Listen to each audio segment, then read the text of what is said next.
everyone. Wa, wa, wa, wa, wa.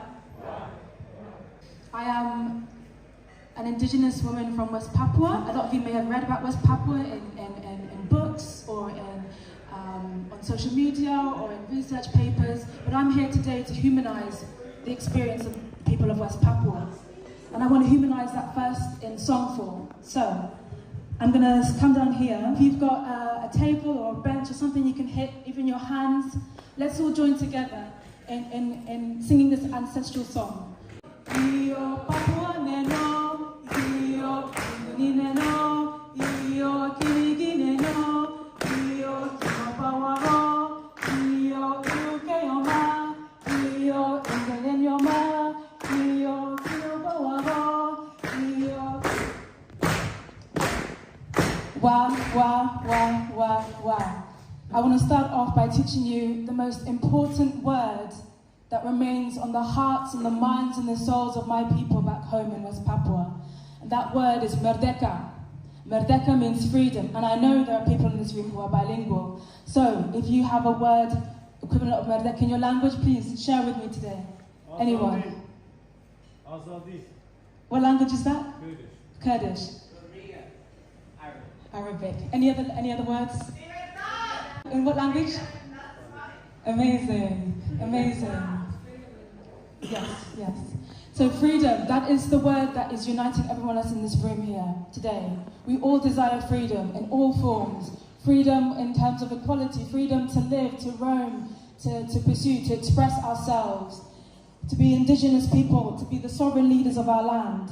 West Papua is the western half of the island New Guinea. New Guinea is an island that lies 250 kilometers north of Australia. We have gold, we have timber, we have copper, we have gas.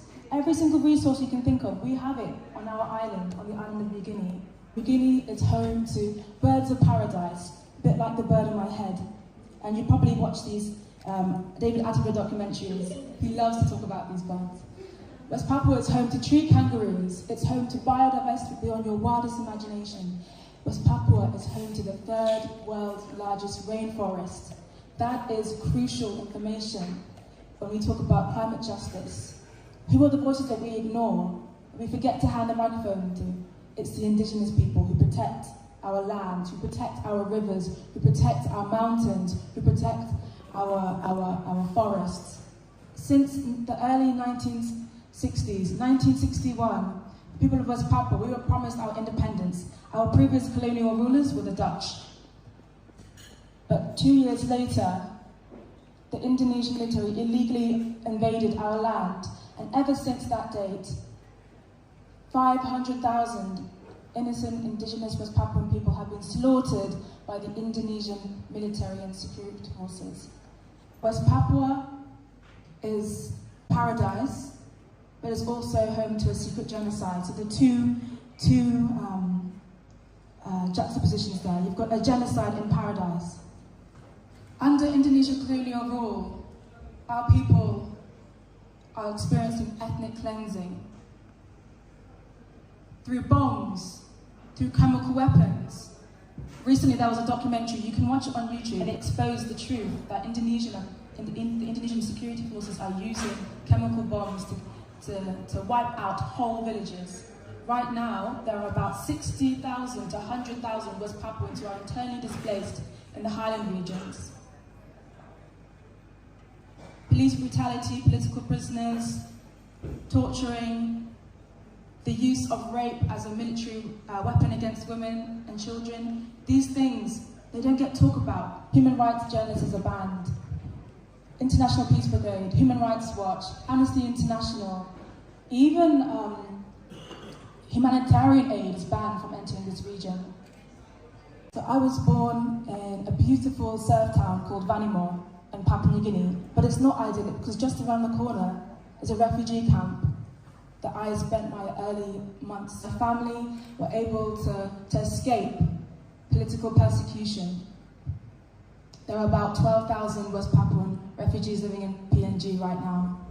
In the early 2000s, my family and I came as asylum seekers, and the British government opened up their arms comes to us and we were accepted into this land. But I use this freedom to talk about my people's liberation, to talk about my people's fight for independence.